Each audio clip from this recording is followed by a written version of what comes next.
देखें, इंडिया ने न्यूजीलैंड के अगेंस्ट जो टेस्ट मैच खेलना है, इंडिया ने खुद लूज़ किए हैं पहले दोनों टेस्ट मैच, पैनिक हो के।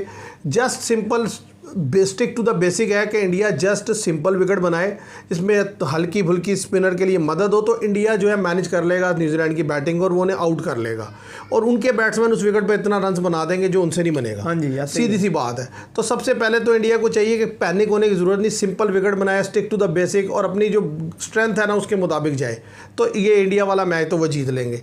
अब अगर जो बॉर्डर गवास्कर ट्रॉफी जीतनी है तो उसके लिए जो फार्मूला है वो वही है जो चेतेश्वर पुजारा ने लास्ट ईयर दिया था कि भाई थका दो ऑस्ट्रेलियन बॉलर्स को, मतलब आप विकेट थ्रो ना करो, विकेट पे खड़े रहो, बॉल खाओ, जैसे भी करो, रन्स बनाओ, और इन ऑस्ट्रेलियन बॉलर्स को जो है अंडर प्रेशर कर दो ताकि वो खुद गलती करें, फिर तो इंडिया ये मैच निकाल लेगा और बॉर्डर गवास्कर सीरीज़ जीत लेगा। अगर इंडिया के प्लेयर्स ने वो स्ट्रेटजी अपनाई जो अभी रिसेंटली वो इंडिया में अपनाए हुए हैं कि जो भी बैट्समैन आ रहा है वो शॉट खेल रहा है ऑल अराउंड द ग्राउंड, फिर जो है ऑस्ट्रेलिया में सीरीज़ जीतना बहुत मुश्किल होगी, क्योंकि वहाँ पर आपको बॉलर को रिस्पेक्ट भी देनी पड़ेगी, आपको मेरिट पे खेलना पड़ेगा। ऐसा नहीं होगा कि आप जो है वो चलते फिरते जा रहे हैं जहाँ मर्जी उठा के मारे। एक या दो प्लेयर तो चले, मैं समझता हूँ कि उनको अलाउ किया जा सकता है, नीचे से जो है ऋषभ पैंट को आप कह सकते हैं, टॉप ऑर्डर से रोहित शर्मा को कह सकते हैं, लेकिन अदरवाइज जो रेस्ट ऑफ द प्लेयर हैं उनको ये बात समझानी होगी कि भाई आपने क्रीज पर आकर टाइम स्पेंड करना है, गेंद को पुराना करना है, ज़्यादा से ज़्यादा गेंदें रोकनी है और मैच को आगे लेके चलना है। ऐसा ना हो कि 25 ओवर में 5 आउट हो गए, 30 ओवर में 6 आउट हो गए। अगर इस तरीके से विकेटें गिरेंगी तो फिर आपकी वापसी जो है ना हो नहीं पाएगी और वो ऑस्ट्रेलिया मैच जीत लेगा। अब आप इसके बारे में क्या कहते हैं? अस्सलाम वालेकुम viewers, welcome to all of you on my YouTube channel cric chat. मैं उम्मीद करता हूँ आप सब खैरियत से होंगे। व्यूअर्स, आज की वीडियो में हम बात करेंगे मोहम्मद रिजवान ने कैप्टन बनने के बाद आज जब मीडिया टॉक की उन्होंने, तो मीडिया ने उनसे क्वेश्चन पूछा फ़खर ज़मान से रिलेटेड कि फ़खर ज़मान को जो टीम से निकाल दिया गया और ओडीआई और जो T20 की टीम है, क्योंकि वही एक वाहिद हमारे जो बेस्ट प्लेयर हैं वाइट बॉल के, तो उनको बाहर निकाल दिया गया। तो इसके ऊपर उन्होंने अपना क्या रिप्लाई दिया, और साथ ही साथ जब उनसे क्वेश्चन पूछा गया कि क्या इंडिया खेलने आएगा पाकिस्तान में चैम्पियन ट्रॉफी, तो इसके ऊपर उनका क्या जवाब। साथ ही साथ हम बात करेंगे कि WTC चैम्पियनशिप का क्या सिनेरियो है इस वक्त, यानी कि इंडिया जो 2-0 डाउन हुआ है न्यूजीलैंड से, तो अब इंडिया किस जगह से खड़ा है, और आइंदा आने वाले जो मैचेस हैं या जो सीरीज़ हैं उनमें किन टीम्स के ऊपर आने के चांसेस हैं, कौन सी टीम किसे रिप्लेस कर सकती है, इस पर भी हमारी बात होगी। तो सबसे पहले मैं आपके सामने अगर सिनेरियो रख दूं WTC का, तो इस वक्त सिनेरियो ये है कि इंडिया जो है वो 62% के साथ टॉप पर है, सेकंड पर ऑस्ट्रेलिया वो भी 62% पे है, थर्ड पर जो है वो श्रीलंका है 54-56% के साथ, फोर्थ पर जो है न्यूजीलैंड है, और फिफ्थ पर साउथ अफ्रीका है। अब अगर सबसे पहले बात कीजिए कि साउथ अफ्रीका क्या क्वालिफाई कर सकता है WTC चैम्पियनशिप के लिए, तो बिल्कुल कर सकता है। साउथ अफ्रीका का एक मैच बांग्लादेश से है जो अभी चल रहा है और उसमें उनकी बड़ी कमांडिंग पोजीशन है। इसके अलावा साउथ अफ्रीका ने 2 टेस्ट मैचेस पाकिस्तान से खेलने हैं और 2 ही श्रीलंका से खेलने हैं। अगर वो अपने सारे टेस्ट मैचेस जीतता है तो बिल्कुल वो नंबर 1 दावेदार हो सकता है WTC में के फाइनल को क्वालिफाई करने के लिए। लेकिन उसके लिए मसला ये है कि ज़ाहिर है उसने 2 टेस्ट मैच श्रीलंका से खेलने हैं, और दूसरी तरफ श्रीलंका भी जो है WTC पर क्वालिफाई करने का दावेदार है। तो इसलिए ये सीरीज़ बड़ी इंपॉर्टेंट होने वाली है। अगर साउथ अफ्रीका सीरीज़ जीतेगा तो श्रीलंका बाहर, श्रीलंका सीरीज़ जीतेगा तो साउथ अफ्रीका बाहर। तो ये इस तरीके का सिनेरियो है। और नंबर 4 पर जो न्यूजीलैंड है उसके क्वालिफाई करने के लिए एक ही चीज़ है कि वो इंडिया को नेक्स्ट मैच भी हराए मुंबई में, और अगले 3 मैचेस जो इंग्लैंड के अगेंस्ट है वो भी जीते, तो फिर उनके चांसेस बढ़ जाएंगे क्वालिफाई करने के लिए। अगर अदरवाइज़ अगर वो लूज़ करते हैं एक भी टेस्ट मैच तो फिर उनके चांसेस कम होंगे। और नंबर 3 पर जो श्रीलंका है वो सबसे रियल ओपोनेंट मुझे लगता है जो क्वालिफाई कर सकता है। उसकी रीज़न ये है कि उसने 2 टेस्ट मैच ऑस्ट्रेलिया से अपने मुल्क में खेलने हैं और वो ज़बरदस्त फॉर्म में है, तो वो ऑस्ट्रेलिया को बीट कर सकता है। सिर्फ उसे ज़रूरत है साउथ अफ्रीका में अपसेट करने की। अगर उसने साउथ अफ्रीका में अपसेट कर दिया तो फिर ज़्यादा चांस है कि श्रीलंका सेकंड टीम होगी और इंडिया और ऑस्ट्रेलिया में से एक टीम जो है रिप्लेस हो जाएगी। ये मेरे गट फीलिंग कह लें आप। और अब अगर बात कीजिए ऑस्ट्रेलिया और इंडिया की, तो व्यूअर्स आप ध्यान में रखें जो सबसे इंपॉर्टेंट चीज़ है वो बॉर्डर गवास्कर ट्रॉफी है। अगर ऑस्ट्रेलिया बॉर्डर गवास्कर ट्रॉफी जीता तो इंडिया बाहर, और अगर इंडिया बॉर्डर गवास्कर ट्रॉफी जीता तो ऑस्ट्रेलिया समझे 70-80% बाहर हो जाएगा, क्योंकि सिनेरियो कुछ इसी तरह कैसे है। इंडिया को अपना नेक्स्ट मैच जीतना है न्यूजीलैंड से, और इसके अलावा बॉर्डर गवास्कर ट्रॉफी जीतनी है। अगर इंडिया बॉर्डर गवास्कर ट्रॉफी जीत लेता है और न्यूजीलैंड से टेस्ट मैच जीत लेता है, फिर इंडिया जो है क्वालिफाई कर जाएगा। और अगर इन दोनों की सीरीज जो है आपस में टाई हो जाती है तो फिर इंडिया के चांसेस तो रहेंगे क्वालिफाई करने के लिए, लेकिन ऑस्ट्रेलिया के चांसेस जो है कम हो जाएंगे, क्योंकि फिर उन्हें श्रीलंका को श्रीलंका में बीट करना लाजमी होगा। तो इसलिए सिनेरियो बड़ा इंटरेस्टिंग है। जैसे आपके सामने सिनेरियो रखा है कि इंडिया को 4 टेस्ट मैच जीतने हैं। अब इन 4 टेस्ट मैच जीतने के लिए इंडिया को क्या स्ट्रैटेजी अपनानी चाहिए, मैं वो भी आपके सामने रखता हूँ। और हमजा से भी पूछेंगे कि वो इस बात से एग्री करते हैं या डिसएग्री करते हैं। देखिए, इंडिया ने न्यूजीलैंड के अगेंस्ट जो टेस्ट मैच खेलना है, इंडिया ने खुद लूज़ किए हैं पहले दोनों टेस्ट मैच, पैनिक हो के।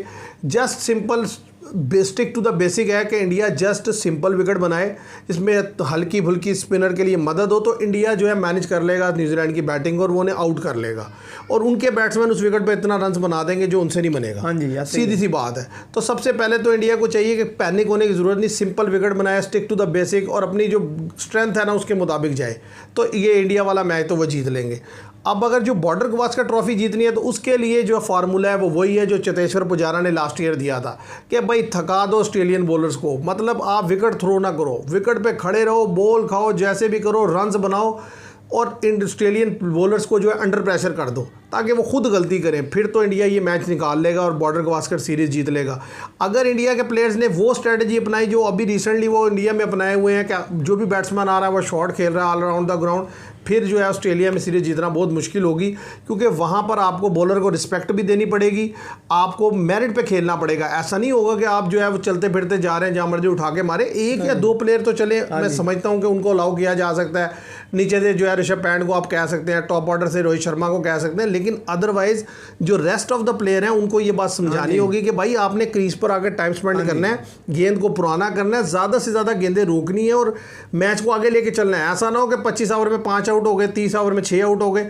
अगर इस तरीके से विकेटें गिरेंगी तो फिर आपकी वापसी जो है ना हो नहीं पाएगी और वो ऑस्ट्रेलिया मैच जीत लेगा। अब आप इसके बारे में क्या कहते हैं? आपने सही पॉइंट आउट किया है। देखें, जैसा कि ऑस्ट्रेलिया में जो है ना, मेरा खुद ये है कि जो भी है ख़ास तौर पे ओपनर रोहित शर्मा और जयसवाल आएंगे, रोहित शर्मा को भी अटैक ज़्यादा नहीं करना चाहिए, मखसूस बॉलों को अटैक करना चाहिए, ज़्यादातर बॉलें छोड़नी चाहिए, क्योंकि पर्स की कंडीशन जो होगी, मेरा ख्याल है कि फास्ट को मदद मिलेगी, डेफिनेटली मिलेगी, भरपूर मिलेगी। और जयसवाल वो भी तेज़ खेलते हैं, तो ये है कि इनको कम से कम पहले 15 to 20 ओवर विकेट पे स्टे करना पड़ेगा। अगर ये दोनों में से कोई भी जल्दी आउट हो जाता है तो शुभमन गिल आएंगे, फिर उनको खेलनी पड़ेगी जिम्मेदारी इनिंग, जैसा कि चेतेश्वर पुजारा की ये पोजीशन थी पिछले 2 सालों में ऑस्ट्रेलिया में, तो इनको बॉल खेलनी ही पड़ेंगी और छोड़नी ही पड़ेंगी। जैसा कि चेतेश्वर पुजारा ने गाबा में जो बॉलें खाई हैदरवुड की और पैट कमिंस की, तो अगर 80 को इनिंग्स खेलता है, विराट कोहली आएंगे, वो भी विकेट पे स्टे करें। ये ना हो कि 30-40 बॉलें खेली और 20-25 रन बनाए आउट हो गए, तो उसका कोई फ़ायदा नहीं है, क्योंकि जब तक आप बॉल पुराना नहीं करेंगे, पर्स की अगर कंडीशन ऐसी है, फिर कम से कम अगर आप पहले खेलते हुए 250 रन कर लेते हैं तो आप ऑस्ट्रेलिया को आउट कर सकते हैं। देखिए 250 ना भी, देखिए अगर आप विकेट को रिस्पेक्ट देंगे ना, विकेट पे खड़े रहेंगे तो 300-300 प्लस भी चले जाएंगे। असल चीज़ ये है कि सामने वाले बॉलर को पहले आप थकाएं तो सही। अब अगर आकर पहले स्पेल में बॉलर आपकी 3-1 विकेट निकाल देता है तो दूसरे स्पेल में जब वो आएगा तो 2 और विकेट वो निकाल देगा, तो पता चलेगा कि जी अभी दिन का हाफ डे ही गुजरा है तो आपकी पूरी टीम आउट होकर अंदर जा चुकी है। मज़ा तो तब है ना कि पहला स्पेल गुजर जाए, आप विकेट ही ना दें, दूसरे स्पेल के लिए आए तो 1 आधी विकेट मिले, तो फिर तो यार रन्स बेशक कम बने। भाई मुझे याद है सिडनी में जो टेस्ट मैच खेला था सचिन तेंदुलकर ने, उसमें 254 या 257 किया था, तो सचिन तेंदुलकर ने ऑफ स्टंप पे कोई शॉट ही नहीं खेली थी जल्दी करके, सीधा जस्ट मेरिट पे खेले जा रहे हैं, क्योंकि उसे पता था गेंद में विकेट पे जो है वो सीम है, गेंद घूम रहा है तो मुझे रन्स करना है, तो उसने वो गलत शॉट खेली नहीं। तो बात यह है कि आपको प्लानिंग करके जानी होगी, विकेट पे स्टे करना होगा अगर आपने WTC में जाना है और बॉर्डर गवास्कर ट्रॉफी जीतनी है, तो ये सिंपल फार्मूला है। और अब अगर बात करें कि मोहम्मद रिजवान की, कि उनसे जो इंटरव्यू हुआ उसमें उन्होंने फ़खर ज़मान से रिलेटेड पूछा गया, तो उसका उन्होंने जो रिप्लाई दिया ना वो बड़ा गोलमोल सा आंसर दिया उन्होंने कि जी वो हम सिलेक्शन कमेटी देख रही है कि वो चैम्पियन ट्रॉफी तक जो है ना वो अवेलेबल हो जाए। असल में बात यह है कि जितना सख्त स्टांस जो है वो चेयरमैन PCB का था कि उन्होंने कहा कि जी ये जो अभी ने बाहर किया गया टीम से, ये सेंट्रल कॉन्ट्रैक्ट नहीं दिया गया, ये तो और वजूहत है, इसका ट्वीट की तो अभी हमने देखा ही नहीं है, अभी इसके बारे में तो हम सोच रहे हैं। तो मैं हैरान हूँ कि मतलब यानी कि आप लड़के के साथ क्या करना चाह रहे हैं। हाँ जी, मतलब आप प्लेयर्स को खुद ख़राब कर रहे हैं। एक ही लड़का है आपके पास वाइट बॉल क्रिकेट का, जिसे दुनिया कहती है कि भाई ये एक वाहिद ऐसा प्लेयर है जो मॉडर्न अकॉर्डिंग खेलता है पाकिस्तान का, आपने उसको भी जो है मेंटल इतना टॉर्चर कर रहे हैं, प्रेशराइज कर रहे हैं कि वो क्या करेगा, वो छोड़ देगा बेचारा। हाँ जी। तो फिर क्या लड़कों को आप मैसेज दे रहे हैं? सबसे बड़ी बात यह है कि ठीक है, उन्होंने ट्वीट किया 2 दफ़ा। एक दफ़ा उन्होंने एनओसी के बारे में, अच्छा वो एनओसी वाला उनका ट्वीट नहीं था, एनओसी वाला तो मीटिंग के अंदर जो है, हाँ जी, उनसे खुद कहा गया कि आपको कोई रिजर्वेशन है तो बताएं, उन्होंने बता दी। हाँ जी। तो वो तो, और उसकी भी प्रॉब्लम है डेफिनेटली है वो तो। देखें उसके बाद ही लोगों ने कह दिया था कि भाई अब इसको जल्दी करके सेंट्रल कॉन्ट्रैक्ट नहीं मिलने लगा। दूसरी चीज़ उसने गलती कर दी, ये बाबर आजम वाली ट्वीट करके कि वो एक प्लेयर है आपका, आप थोड़े बड़े दिल का मुजाहरा करें, उसे बुलाएं, चले इग्नोर कर दें, उसे समझा दें कि यार आपने ये ऐसी बात आइंदा नहीं करनी। वो भी माफ़ी मांग रहे थे, चलो जी मिलजुल के हो जाए। और जैसा कि अब ऑस्ट्रेलिया का स्काउट में इनको जाना चाहिए था फ़खर जमान, क्योंकि ये जिस पिच पे बाउंस होता है बेहतर खेलते हैं। ठीक है, कमज़ोरियाँ तो हैं इनकी कि उस टाइम पे आउट होते हैं, बार बार एज आउट होते हैं, पर यह है कि रन कर सकते थे अगर जिम्मेदारी से खेलते हैं। कि अब्दुल्ला शफीक और सैम अयूब ओपनर आएंगे, मुझे तो नहीं लगता कि इन दोनों से, मुझे तो उम्मीद नहीं है कि ये कोई बेहतर रन कर सकेंगे। ख़ासतौर पर अब्दुल्ला शफीक को आप देख लें, 100 उन्होंने बनाया, उसके बाद उनकी जो है परफॉर्मेंस गिरती जा रही है नीचे, 10, 15, 7, 2, 0 ये उनको रन करते हैं। और सैम अयूब अभी हैं ही नहीं, वो भी उनको डायरेक्ट टेस्ट में डाल लिया था, यार पहले आप थोड़े T20 तो खिला लें उनको, और आप वनडे में चांस दे रहे हैं। बात ये है कि जो भी ये दोनों लड़के एक तो नए हैं, हाँ जी, ठीक है, इनका वहाँ ऑस्ट्रेलिया में ज़रा वो अब्दुल्ला शफीक लास्ट ईयर गए थे, तब भी हमने परफॉर्मेंस देखी थी। इसी तरीके से जो साइम अयूब हैं, ज़रा इन्होंने भी खेला है, तो ये ज़रा स्ट्रगल तो करेंगे।